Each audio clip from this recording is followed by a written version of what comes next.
Salut mes petits amis, ce soir au coin du feu, je vais vous raconter l'histoire de Robert. Robert se promenait un jour sur la plage. Il se disait qu'un petit tour à l'air marin ne lui ferait pas de mal. Quand soudain, une bande d'oies est apparue, précédant l'arrivée du géant bleu. Le géant bleu, affublé d'une cape et d'un casque ridicules, s'adressa à Robert en ces termes. Robert, que fais-tu avec ton épée et ton bouclier sur la plage? Tu devrais plutôt aller combattre le grand méchant chef des aigles, qui se prend pour Dieu. Tu prendras pour symbole l'oie sauvage. Pour t'aider, trouve la dame avec sa robe blanche et rouge dans la cité au soleil couchant éternel. Elle t'aidera à trouver des compagnons. Ainsi donc, Robert partit sur son bateau en forme de cygne parce qu'il s'était trompé dans ses prévisions, et il atteignit bien vite la cité au soleil couchant éternel. De là, il chercha la dame avec son manteau blanc et rouge jusqu'à la tombée du jour. Oh oui, il y a quelqu'un? Dame blanche, êtes-vous là? Il ne réussit à la trouver qu'à la nuit tombée. Ah, dame blanche, je vous trouve enfin. Le géant bleu m'a dit que vous pourriez m'aider dans ma quête. Je dois effectivement aller tuer le grand méchant chef des aigles parce qu'il se prend pour Dieu. Mais oui, je peux t'aider. Je vais te fournir de bonnes armes. Et par contre, il faudra que tu trouves un groupe d'oies sauvages. Comme ça, je pourrai les transformer en une équipe de braves guerriers qui pourront t'aider dans ta quête. Oh, merci, dame blanche. Comme c'est aimable à vous. Mais je n'ai pas dit que ce serait gratuit. Pouvez-vous expliciter votre requête?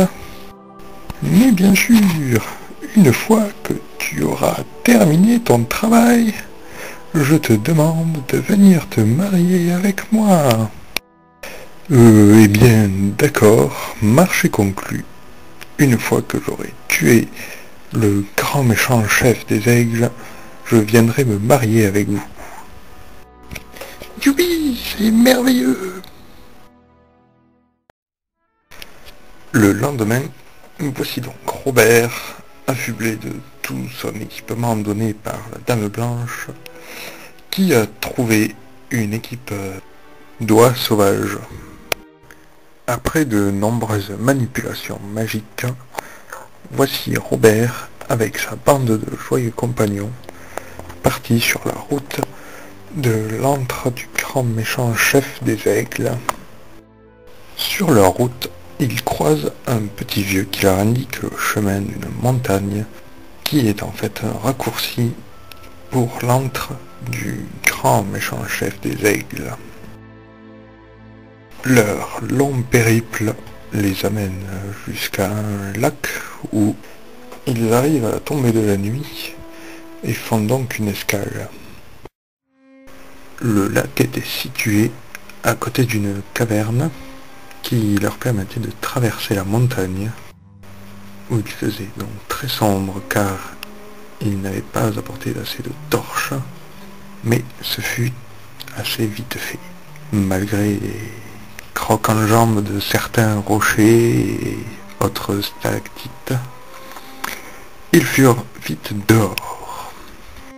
Leur sortie se fit sans encombre, malgré un escalier quelque peu glissant.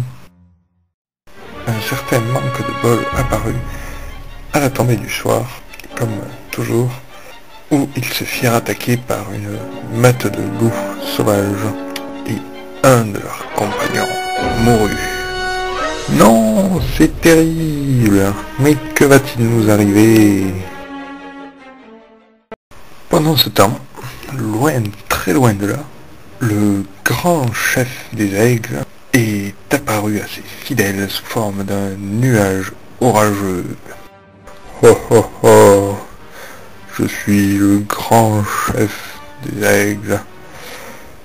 Il faut que vous alliez chercher Robert. Nous l'attendons pour mettre fin au règne des oies sauvages. Oh oui, maître, nous allons le chercher, n'ayez crainte. Robert, nous venons te chercher pour que tu assistes au massacre du peuple des cygnes et des oies sauvages. Ainsi donc, c'était pour ça que le géant bleu m'a demandé de tuer le grand chef des aigles. Oui, certainement. Le grand chef des aigles ne supporte pas le peuple des cygnes et des oies sauvages.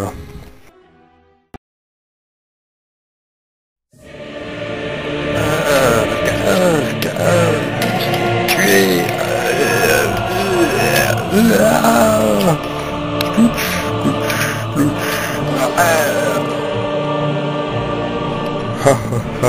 Nous avons tué, maintenant brûlé, peuple des cygnes et des oies sauvages. Mon Dieu, mais quel terrible massacre! Il faut vite que je trouve le grand chef des aigles pour lui régler son compte. Toi, grand chef des aigles, je te défie en duel pour que tu cesses de faire tout le mal que tu fais. Moi, tu ne peux rien contre moi, petit vermicelle.